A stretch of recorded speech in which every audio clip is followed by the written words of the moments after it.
제목으로 담임 목사 말씀 하실 때 만을 받으시기를 바랍니다. 할렐루야. 아멘. 힘이 아주 있어서 너무 좋습니다.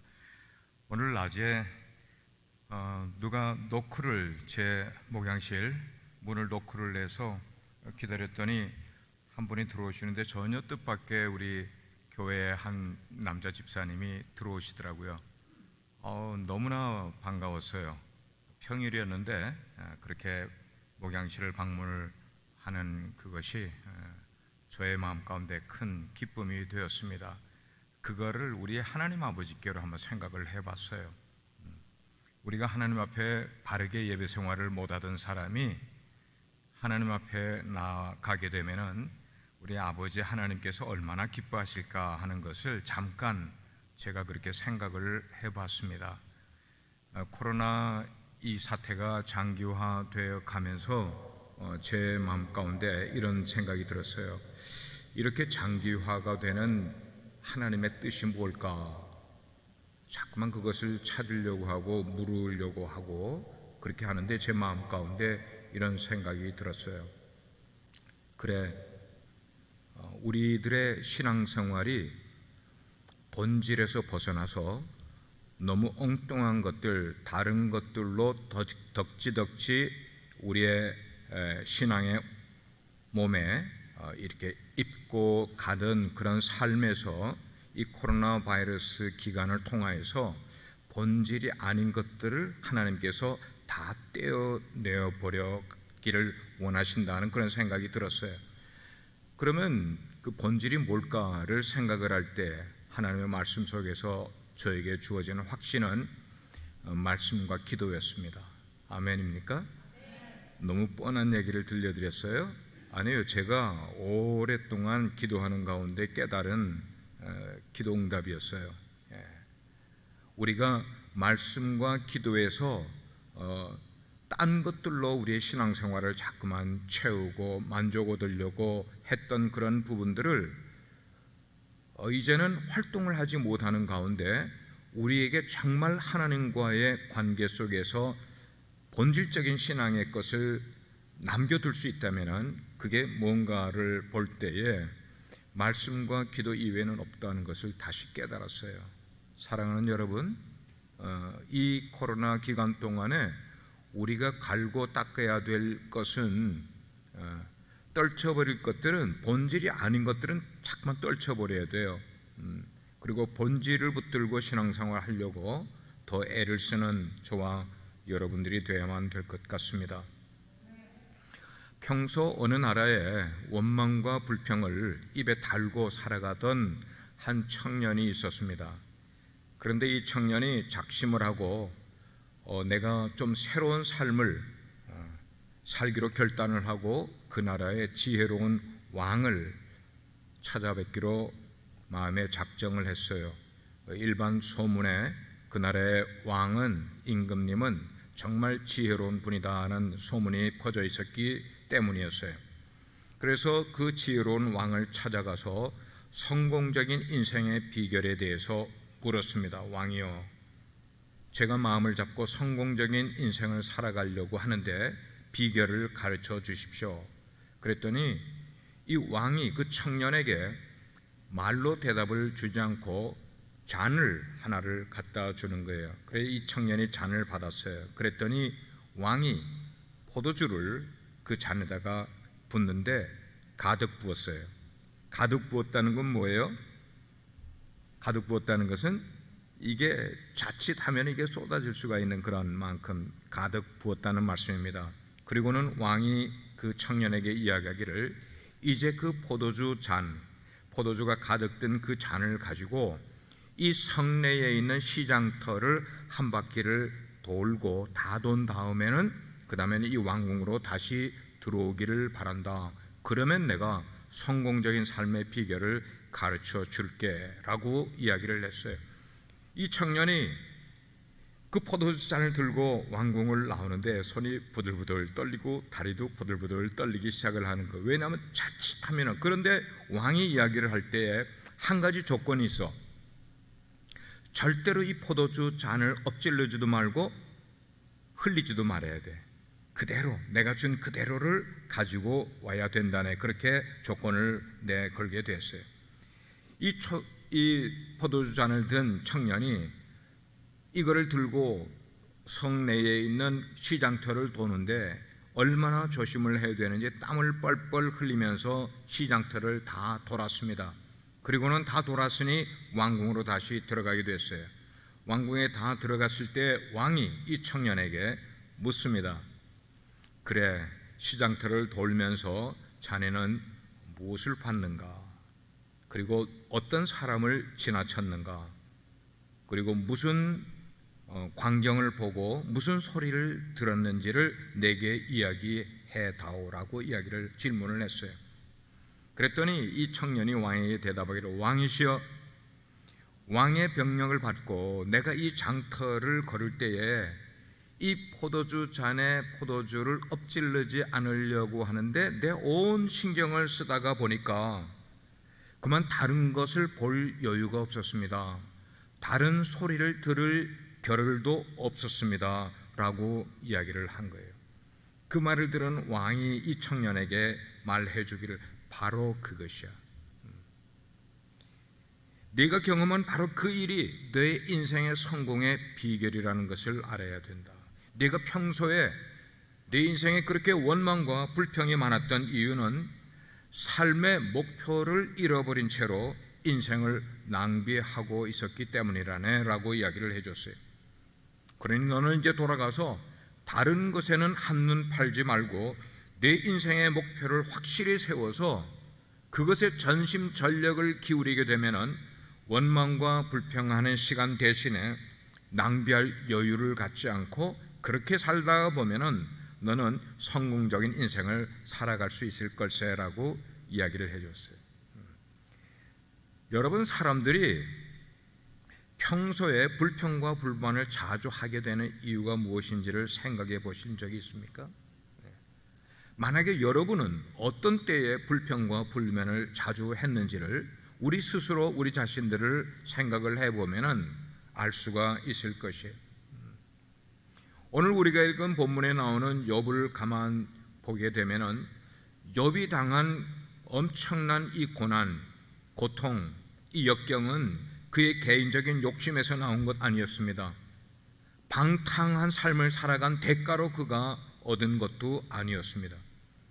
그는 소위 오늘날로 표현하면은 갑질을 하면서 하인을 부리려는 그런 악덕지주가 결코 아니었습니다. 그는 부정한 방법으로 재물을 착취한 사람도 아니었습니다. 혹은 부동산 투기를 해서 그렇게 많은 돈을 번 사람도 아니었습니다. 욥은 오늘 말씀에 의거하면 하나님 보시기에 순전하고 정직한 사람이라 그랬어요. 그런 그가 고난을 받은 이유는 오히려 그가 하나님을 경배하고 악에서 떠난 삶을 살아가던 사람이었기 때문에 그가 고난을 받게 된 이야기를 우리는 보게 됐어요. 욥은 그의 삶을 통하여서 인생을 하나님께로만 집중하면서 살았습니다. 그랬는데 이유 없이 모든 것을 하나님께서 다 가져갔어요. 그러나 그 결론은 뭐였습니까? 하나님을 원망하고 저주한 것이 아니라 오히려 하나님을 찬양하는 삶을 살았던 것을 우리는 보게 됩니다. 먼저 우리가 살펴볼 것은 하나님 보시기에도 칭찬받을 만하고 그리고 신앙이 좋았던 욥은 하나님께서 허락해 주신 그 한에서 악한 세력, 누구예요? 사탄의 공격을 받게 되는 거예요. 하나님 앞에 사탄이 섰습니다. 그리고 그 사탄이 하나님께 이야기를 하는 거예요. 내가 욥을 계속 봤는데 하나님께서 욥에게 남들이 갖지 않은 많은 부와 명예와 그런 권세를 허락해 줬기 때문에 욥이 하나님을 섬기고 하나님을 영광 돌리고 있는 것 아니겠습니까? 만약에 하나님이 그에게 주신 그 많은 축복들을 거두어 가시게 될 경우 분명히 욥은 하나님을 저주하고 원망할 것입니다 라고 이야기를 했어요. 하나님이 아니다. 내 종 욥은 그렇게 할 사람이 아니다. 그래도 사탄이 계속해서 하나님께 그렇게 이야기를 하는 거예요. 그래서 하나님께서 사탄에게 하나의 허락을 해줍니다. 욥을 그럼 네가 시험해 보렴. 내가 사랑하고 내가 신뢰하는 욥을 네가 한번 시험을 해보고 그 결과를 나에게 이야기해 주기 바란다. 하나님이 사탄이 욥을 시험하도록 그 시험을 허락을 해주게 됩니다. 사탄이 욥에게 제일 먼저 그 욥을 공격한 대상은 욥이 가진 재산이었습니다. 욥이 가진 재산이었습니다. 오늘 1절에서 3절까지를 보게 되면은 욥을 뭐라고 표현하는가 하면 동방에서 가장 훌륭한 사람이다. 옛날 성경에는 동방의 의인이다 그렇게 표현을 했어요. 그리고 많은 재산을 가지고 있는 사람이라고 표현을 했어요. 자, 이렇게 훌륭한 사람이고 많은 재산을 가지고 평온한 삶을 보내던 욥에게 고난이 시작되는 이야기가 아주 1장 서두에서부터 시작이 됩니다. 스바 사람들이 쳐들어와서 욥의 소와 나귀를 다 빼앗아 버리고 그 가축을 돌보던 목동들까지 다 쳐서 살해를 해버립니다. 혹시 인생을 살아가는 사람들 가운데 믿음이 없는 사람들은 하나님이 주시는 물질적인 어떤 풍요로움 때문에 하나님을 믿는 사람도 그 중에는 있어요. 내가 하나님을 믿으면은 물질적인 축복을 얻을 것이다 라는 기대감을 가지고 하나님을 믿는 사람도 있습니다.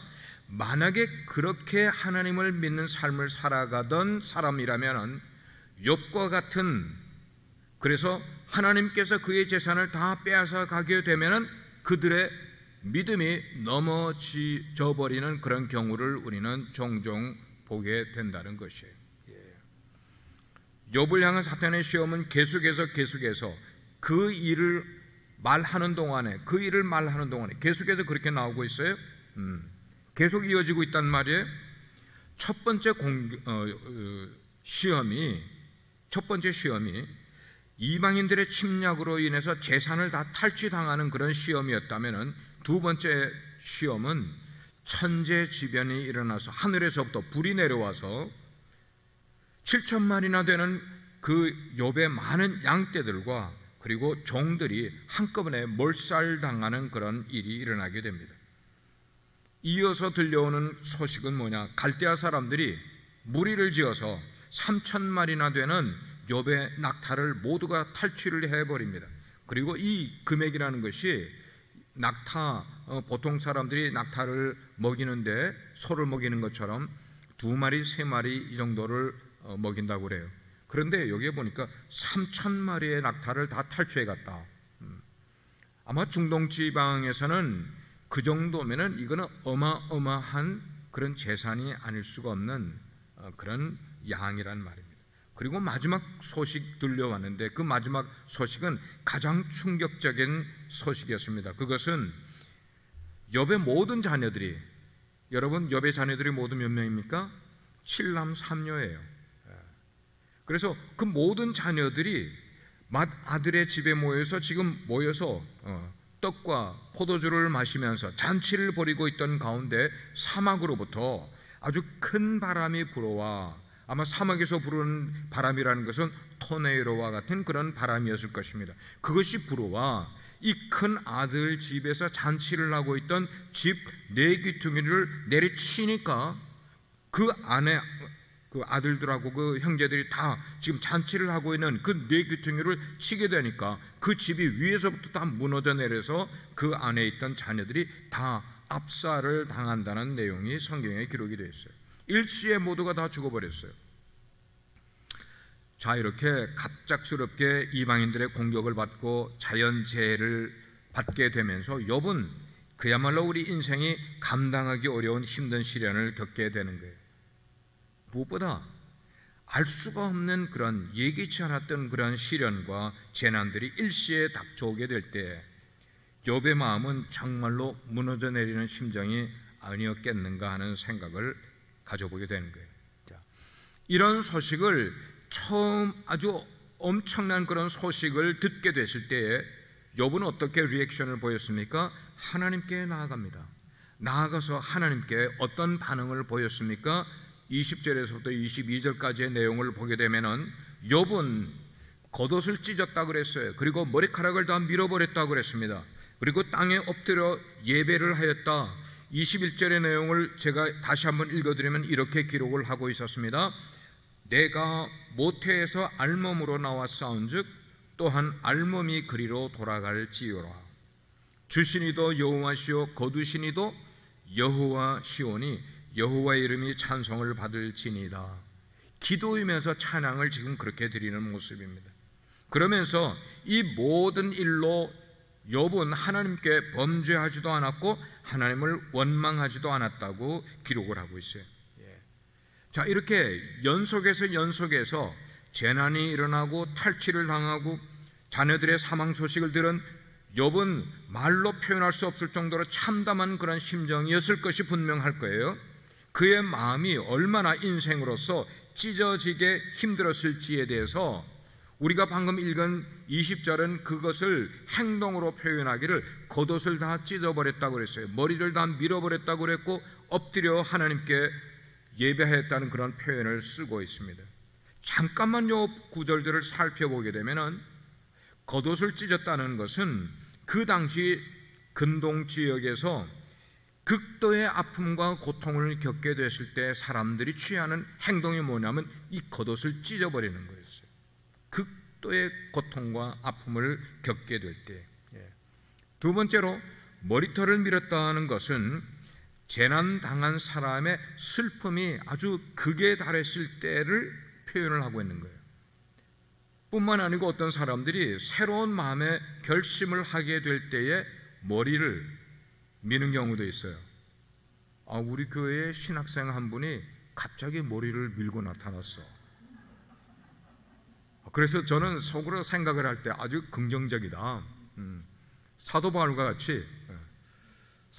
같이 아주 그냥 어떤 그 마음에 커다란 새로운 결심을 하고 그가 인생을 새롭게 하려고 그런 결심을 한 모양이다 라고 생각을 하면서 제가 그 신학생을 위해서 기도를 해준 적이 있어요.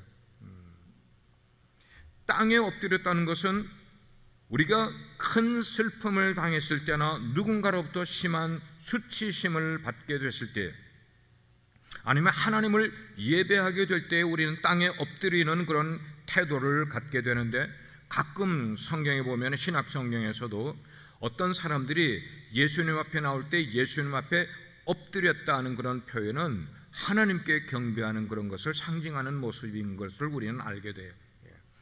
이렇게 욥이 지금 땅에 엎드린 것은 제가 생각을 할 때는 이 태도는 하나님께 지금 예배하기 위해서 엎드렸다기보다는 성경에는 단어가 예배하였다라는 말로 표현되어 있습니다만은 정말로 우리가 말하는 워십을 하기 위해서 이 땅에 엎드렸다기보다는 그의 인생에 이루어놓았던 모든 것들이 하루아침에 일순간에 재산 다 잃어버리고 종들을 다 잃어버리고 자기의 자녀들까지 다 잃어버린 극도의 아픔과 슬픔이 뭐로 표현된 거예요?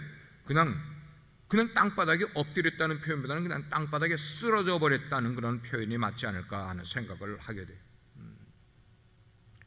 온 전신의 힘이 다 빠져나간 그런 모습, 마음의 소망도 다 잃어버린 것과 같은 그런 모습, 욥의 허탈한 모습 그 자체를 보여주는 것이 땅에 지금 엎드려 버린 그런 모습이라는 거예요. 그냥 철버덕하고 나가 떨어진 상태를 표현한다고 생각을 해요.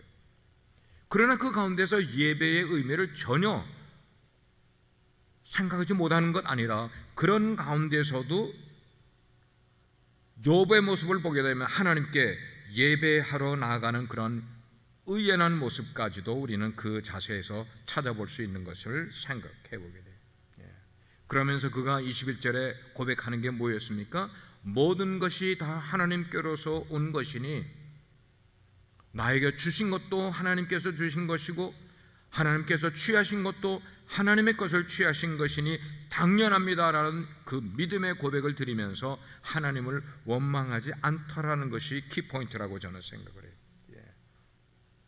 자, 이쯤만 우리가 먼저 생각을 해본 다음에 사랑하는 성도 여러분, 여러분이 오늘날까지 인생을 살아오시면서 여러분의 인생에서 나는 도무지 내게 일어났던 그 일을, 그 상황을 도무지 나는 이해할 수가 없는 고난과 역경을 만나보신 적이 있으십니까?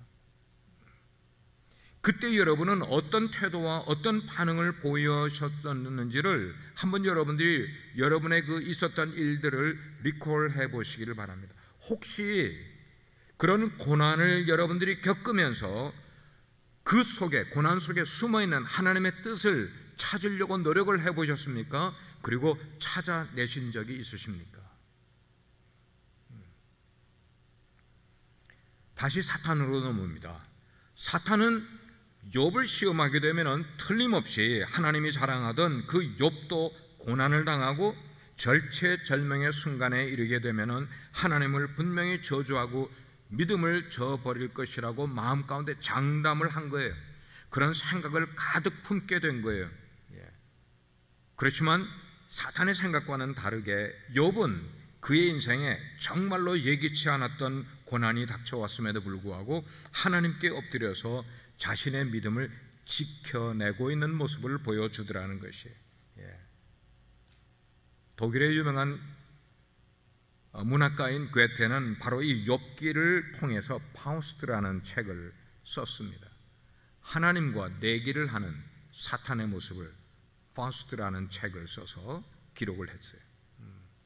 이런 욥의 태도로 사탄의 의도는 어떻게 되어버렸어요? 완전히 묵살되어 버렸어요. 그 다음부터 이 욥이 쭉 나아가는 내용들을 보게 되면 얼마나 드라마틱한 모습을 우리에게 보여주고 있는지 몰라요. 그렇습니다. 우리들이 살아가는 인생 속에는 때로는 우리가 이해하고 받아들일 수 있는 고난도 우리에게 닥칠 수가 있지만, 그러나 때로는 내가 이해할 수도 없고 받아들이기도 너무나 힘들고 어려운 그런 고난도 우리의 인생에 닥칠 때가 있다는 것이에요. 오늘 말씀을 듣는 이 자리에 계신 성도 여러분, 집에서 이 말씀을 들으시는 여러분들도 동일한 마음을 가질 수 있을 것이라고 생각을 해요. 만일 욥이 엄청난 죄를 범했던 사람이라면 그런 고난이 그에게 닥치게 될 때에 그 스스로가 그렇게 억울하게 여기지는 않았을 것이에요. 내가 당하는 이 고난, 내가 당하는 이 저주와 같은 이것은 내가 지은 죄의 대가이려니라고 생각을 하면서 그걸 받아들이려고 노력을 했을지도 모르겠어요.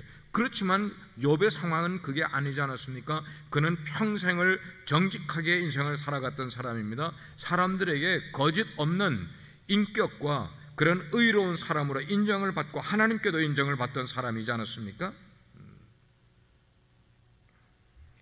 욥은 하나님이 사탄에게 시험을 허락하셨다는 바로 그 한 가지 이유 때문에 인생에서 처절한 고난을 경험하고 절망해야 할 그 욥이었는데, 근데 우리가 지금 보는 대로 욥의 입에서 나온 첫 마디는 하나님을 원망하는 것이 아니라 오히려 하나님을 찬양하는 말이 나왔다는 것이에요.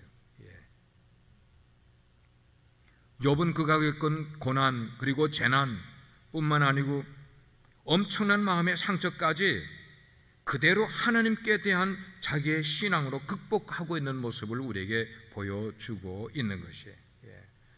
그래요. 어떤 상황이 내게 온다 할지라도 여호와 하나님을 찾을 수 있고 여호와 하나님을 여전히 신뢰할 수 있는 그런 신앙, 그 신앙이 바로 욥에게 있었던 신앙임을 우리는 본문을 통해 보게 돼요. 사람은 누구나 하나님으로 말미암아 복을 받기도 하고 때로는 하나님으로 말미암아 고난의 인생을 겪게도 되는데, 욥은 그거를 깨달았어요. 내가 고난을 겪는 것도 내가 축복을 얻는 것도 다 하나님을 인하여서 얻게 되는 것이라는 것을 그는 깨달았기 때문에 그 엄청난 시련이 오게 될 때 그것을 우연히 온 시련으로 여기지 아니하고 그걸 극복하고 무엇으로요? 믿음으로 이겨내는 모습을 우리에게 보여주고 있더라는 것이. 객관적으로 보면은 중요한 건 객관적인 거죠. 객관적으로 볼 때에 욥은 지금 모든 것을 다 잃어버렸어요. 그가 인생에서 누릴 수 있는 행복을 찾을 수 있는 그 모든 것들을 순식간에 그는 다 잃어버린 사람입니다. 집, 그 궁궐과 같은 그런 집 잃어버렸어요. 이제 집에서는 가축 하나도, 단 한 마리의 가축도 남지 않고 다 잃어버리고 빼앗겨버렸어요. 자식, 그렇게 행복을 누리던 자식들도 한 명도 남지 않고, 그리고 이 이후에 나오는 이야기 속에는 자기하고 평생을 같이 살아오던 아내까지 자기를 저주하고 집을 나가버리는, 떠나버리는 그런 모습을 우리는 알게 됩니다. 이렇게 욥은 철저하게 인생에서 기댈 수 있고 동행할 수 있는 모든 것들을 다 잃어버리는 그런 상황이었어요. 다 잃어버렸어요. 이런 욥이 절망하고 포기한다 해도 전혀 이상한 일이 아니었을 것이에요. 그렇지만 오늘 본문에 나와 있는, 우리가 방금 읽었던 이 본문 가운데 욥의 기도의 내용을 보게 되면은 그는 모든 것을 다 잃어버렸음에도 불구하고 마치 하나도 잃어버리지 않은 사람처럼 담담하게 이야기하고 있다는 거예요. 제가 다시 얘기해 드릴게요. 욥은 모든 것을 다 잃어버렸음에도 불구하고 그의 모습은 하나도 잃어버리지 않은 사람처럼 담담하게 고백하고 있더라는 것입니다. 그렇습니다. 고난 앞에서 욥이 보인 이 태도와 언행은 그의 믿음이 어떤 믿음인가를 우리에게 그대로 보여주고 있는 것 같아요. 그는 극심한 고난 앞에서 하나님을 예배하고 하나님을 찬양하면서 하나님께 그럴수록 더 가까이 나아가려고 애를 쓰는 놀라운 믿음을 오늘 우리에게 보여주고 있더라는 것입니다. 그 이유는 뭘까요? 그가 그렇게 할 수 있었던 이유는 뭘까요? 바로 복에 대한 가치관 때문이었어요. 욥이 가지고 있는 복, 욥이 가지고 있는 축복과 저주에 대한 욥의 생각은 이 세상이 가지고 있는 축복과 저주에 대한 것과는 질적으로 달랐던 것임을 우리는 알게 됩니다. 그렇습니다. 욥은 세상의 모든 것을 다 잃어버렸지만 그에게 가장 의미 있는 존재, 하나님은 잃지 않았기 때문에 그 모든 것을 잃어버렸지만 하나도 잃어버리지 않은 사람처럼 살아갈 수 있었다는 것입니다. 이것이 중요한 거예요. 내가 세상을 살아가는데 내 인생에서 가장 의미 있는 존재가 누구인가를 우리 스스로에게 지금 한번 질문해 보시길 바랍니다. 여러분 자신입니까? 여러분 가족입니까? 아니면 여러분이 추구하는 어떤 목표입니까? 무엇입니까? 욥은 그의 인생에서 가장 의미 있는 존재를 하나님으로 여겼기 때문입니다.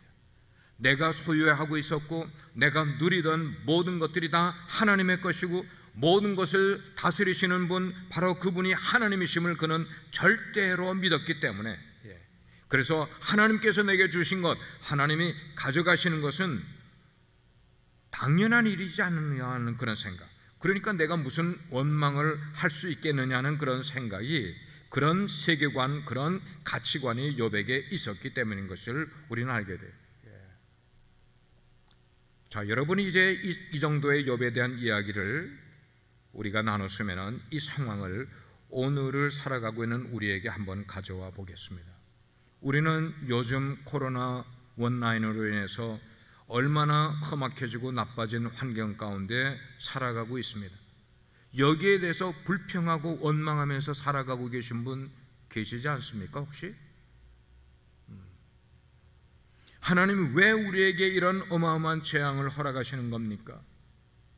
하나님이 왜 이 코로나 전염병은 이렇게도 오래 가고 있는 겁니까? 해결에 어떤 기미가 보이지 않는데 이게 언제 끝이 날 것입니까? 하나님.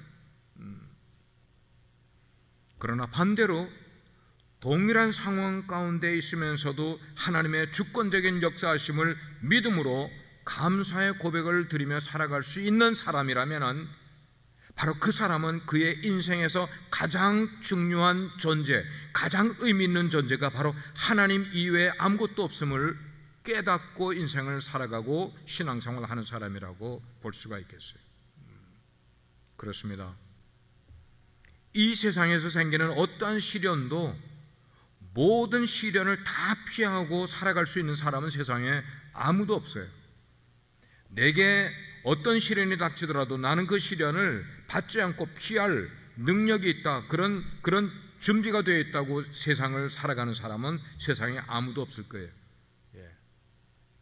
어쩌면 예수님을 나의 주님으로 고백을 하고 살아가고 있는 이 그리스도인들에게조차도 이 세상의 시련은 너무나 힘들고 혹독하게 우리를 내몰아칠지도 모르겠어요. 그렇지만 오늘 우리가 살펴본 이 욥의 신앙을 우리가 조금이라도 본받으려고 노력을 하고 욥이 가졌던 신앙을 우리 마음가운데 품기를 원한다면 우리 역시 어떤 상황 속에서라도, 아니 코로나 원라인과 같은 이런 지금 언제 끝날지 모르는 것이 진행 중이라 할지라도 오늘 이때에 우리는 하나님께 감사의 찬양을 올려드릴 수 있지 않겠냐는 거예요.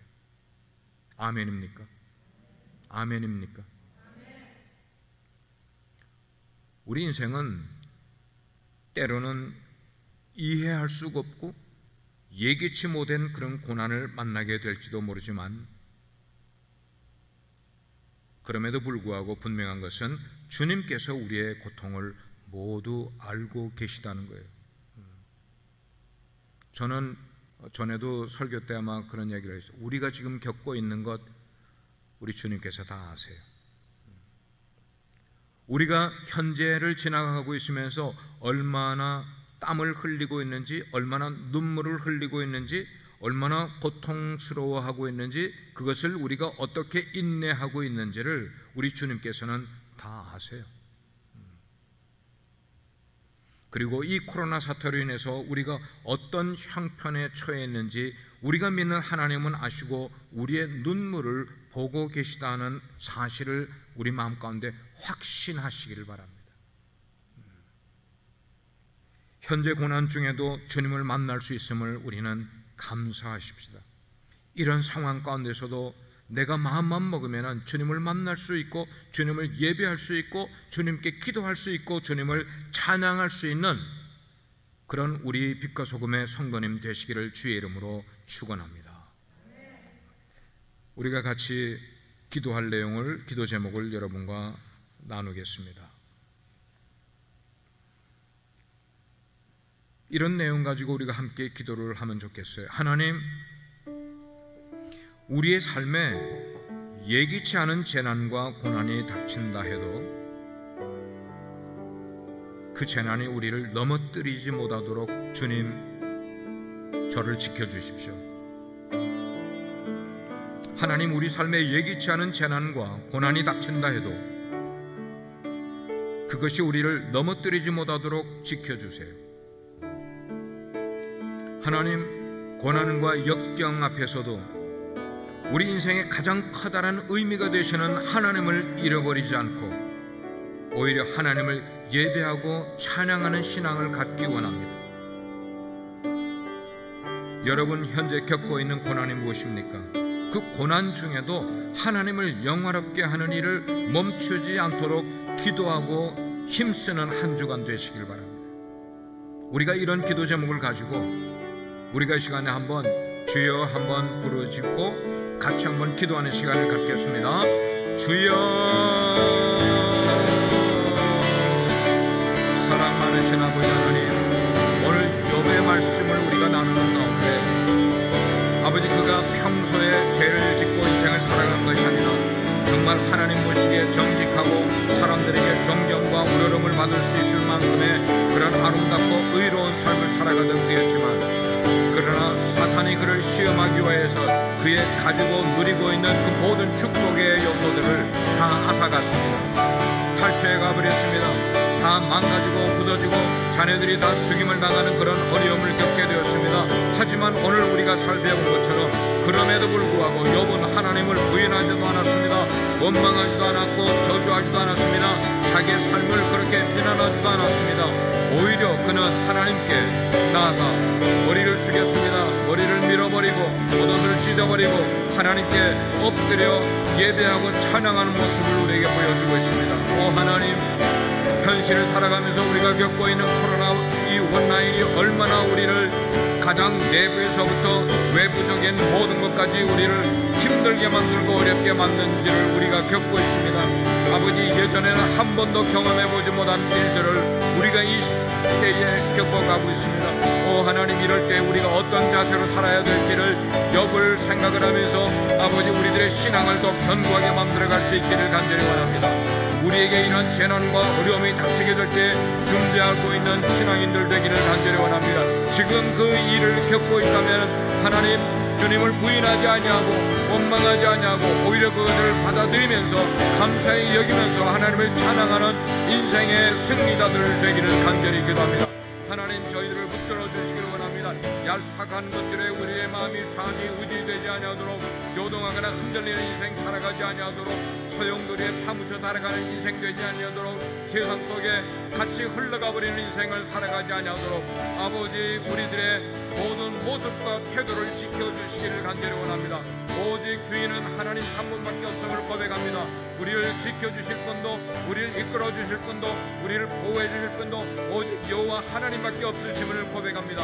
아버지 우리에게 어려움이 올수록 더 하나님을 더 의뢰하고 신뢰할 수 있는 믿음을 저희들에게 허락해 주시옵소서. 하나님 우리들 마음 가운데 임하실수록 주님 도와주시기를 원합니다. 하나님 그런 욥의 정말 믿음이 정말 좀 저희들 가운데 있어서 하나님 어떠한 상황 가운데도 또 주님을 예배하며 정말 주님을 의지하는 하나님 그런 믿음의 사람 될 수 있도록 주님 도와주시기를 원합니다. 하나님 우리들의 삶을 인도하여 주시옵소서. 우리들 삶 가운데서 깊이 개입하시는 그 하나님을 느낄 수 있는 저희들의 삶 될 수 있도록 주님 도와주시옵소서. 하나님 어떠한 상황 가운데서도 주님을 예배할 수 있도록 주님을 의지할 수 있도록 주님 우리들의 눈을 열어주시기를 간절히 원합니다. 오 하나님 오 하나님 오 하나님 하나님 우리들의 눈을 인도해 주십시오. 주님 저희들에게 믿음을 더하여 주시옵소서. 주님 저희들에게 믿음을 더하여 주시옵소서. 오 하나님 우리 한 번 더 계속해서 기도하실 때 우리 같은 맥락으로 기도하실 텐데요. 어떠한 상황 가운데서도 하나님을 바라볼 수 있는 믿음과 눈을 달라고 기도하겠습니다. 우리가 좋을 때에도 슬플 때에도 기쁠 때에도 고난 중에서도 어떠한 환경 가운데 일하고 계신 그 하나님을 바라보는 믿음의 신앙인 될 수 있게 해달라고 하나님 한 분만으로 만족하며 자족할 수 있는 믿음의 삶 될 수 있게 해달라고 세상에 물들지 않고 또 세상과 구별되어진 신앙인 되게 해달라고 우리 이 시간 다시 한 번만 더 간절히 기도하도록 하겠습니다. 기도합니다. 사랑하는 하나님 사랑하는 하나님 하나님 나의 삶을 인도해 주십시오.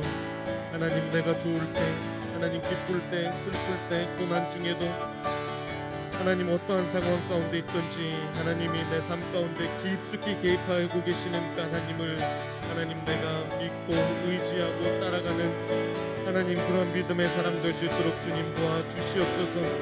하나님 솔직히 하나님 내가 힘들 때는 하나님 보이지 않습니다. 하나님 내가 어려울 때는 하나님이 어디 있는지 하나님 찾기도 힘듭니다.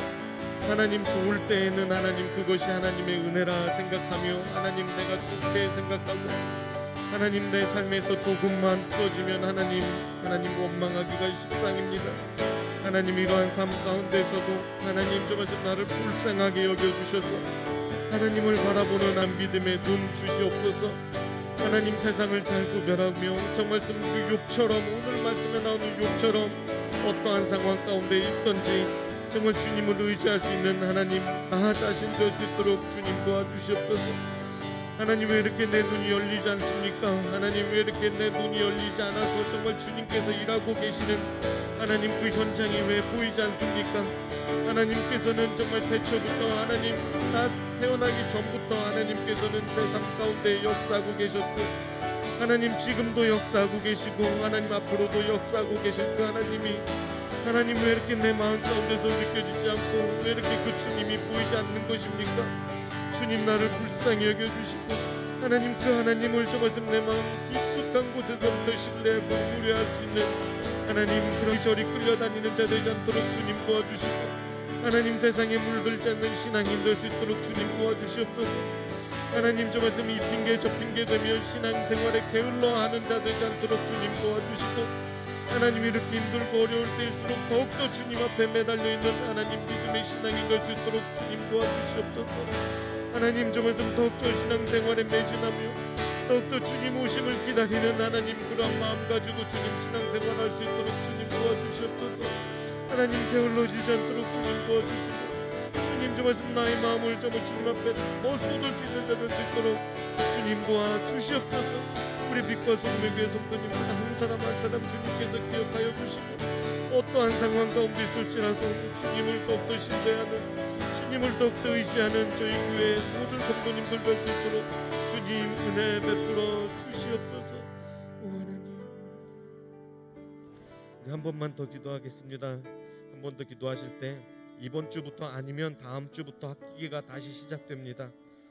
온라인으로 수업을 듣는 학생들 그리고 현장에서 수업을 듣는 학생들 하나님 지혜 주시고 건강 지켜주시고 하나님 집중력 허락하여 주셔서 학교 생활 잘 해나갈 수 있도록 아이들이 이전과는 전혀 다른 환경에서의 그 학업에 잘 적응할 수 있도록 하나님 그들 가운데 인생이 깊숙이 개입하여 주시고 안전도 지켜주시고 지혜도 허락해 달라고 우리 이 시간 학생들을 위해서 한번 같이 기도하도록 하겠습니다. 기도합니다. 사랑하는 주님, 이 학생들을 위해서 기도합니다. 하나님 이제 다음 주부터 학기가 시작이 됩니다. 하나님 좀 우리 아이들 주님께서 지켜주시옵소서. 하나님 전혀 다른 삶 가운데서의 그 학업이 다시 시작이 될 텐데 하나님 아이들이 두렵고 떨리는 마음 하나님 또한 전혀 어색한 그런 마음들 하나님 그 아이들의 마음을 주님께서 만져주시고 지켜주셔서 하나님 아이들이 좀 학업을 잘 유지해 나갈 수 있도록 주님 우리 학생들 마음 가운데 주님 은혜를 베풀어 주시옵소서. 하나님 아이들이 정말 온라인으로 수업을 듣거나 하나님 현장에서 수업을 들을 때 하나님 그들에게 집중력 허락하여 주시고 하나님 안전 무엇보다도 안전 지켜주셔서 하나님 건강한 모습으로 하나님 아이들이 하나님 수업에 참여할 수 있도록 주님 도와주시기를 간절히 원합니다. 한 사람도 낙오되는 하나님 학생들 생기지 않도록 주님 도와주시고 하나님 이 시간을 통해서 하나님 아이들이 더욱더 정말 그 학업에 대한 열정이 더욱더 뜨겁